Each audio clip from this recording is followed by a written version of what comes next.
Hey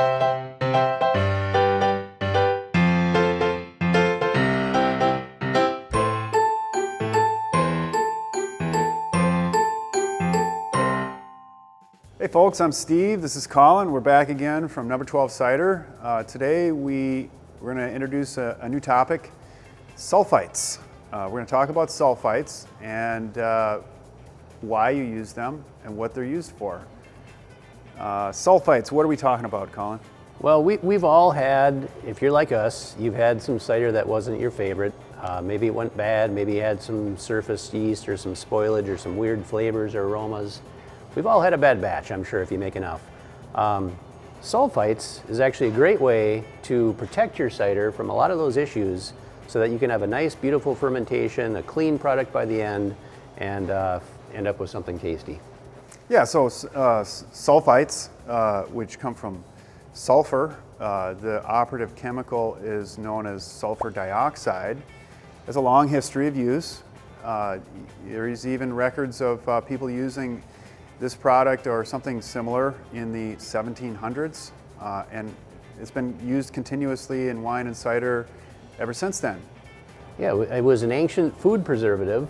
They use it for protecting wine and cider in barrels with a lot of extra micro-spoilage organisms, and it's safe, it's easy to use, and it's helpful. Yeah, so we use it for cider making at a few different stages to protect against some of those potential spoilage aspects. And we use it, typically a dose of sulfite is used at the beginning, just before you start your fermentation. A dose is used right after your primary fermentation. And typically a dose of sulfite is used at the time of packaging, right, Colin?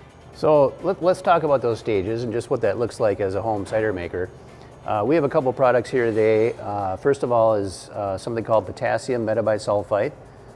This is a kind of a smaller pack you can get at any homebrew store. Gives you nice directions on the front there as far as how much to add.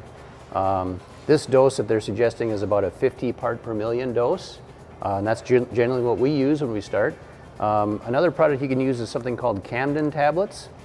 This is in the form of a tablet, and you just kind of crunch those up and dissolve them in water and add them to your cider. It's pretty easy to do. What we would do initially on that first stage is, well, first of all, Steve, why would we add it before you've even started fermenting? Yeah, I mean, when you press apples, or when somebody presses apples for you, you get some natural microbes in that apple juice that could eventually spoil the cider. So that's what we're trying to address when we add sulfite at the beginning.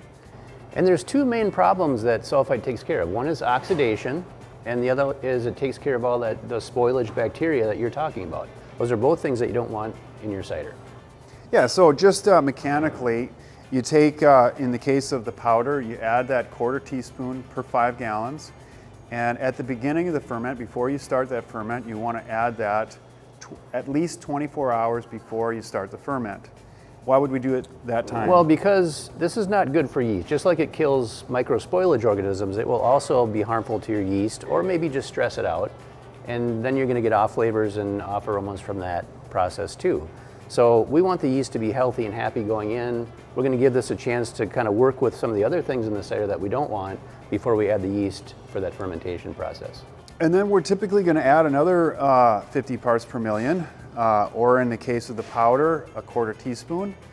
In the case of the tablets, 1 tablet per gallon, after that primary ferment is done. And we do this because after the primary ferment is done, the amount of CO2 that yeast is giving off that is protective of the cider typically dissipates. And we've seen spoilage issues occur after that primary ferment. That's often where you'll see a surface yeast, because the spoilage organisms on the surface are connecting with the oxygen, so this is a way to protect for that.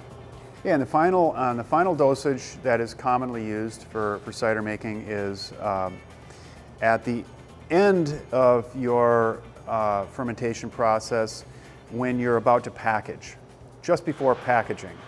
And typically we're seeing a smaller dosage, something like 25 parts per million at that time. And why is that, Colin? Well, you don't need quite as much because you're just protecting the ciders. At that point, you're hoping it's really good. You're just going to protect it in the bottle, in the can, in the package. Maybe it's your keg, and it will just kind of carry it through until you drink it. So it'll give it some shelf life. Yeah. So there's a lot more you can learn about adding sulfites.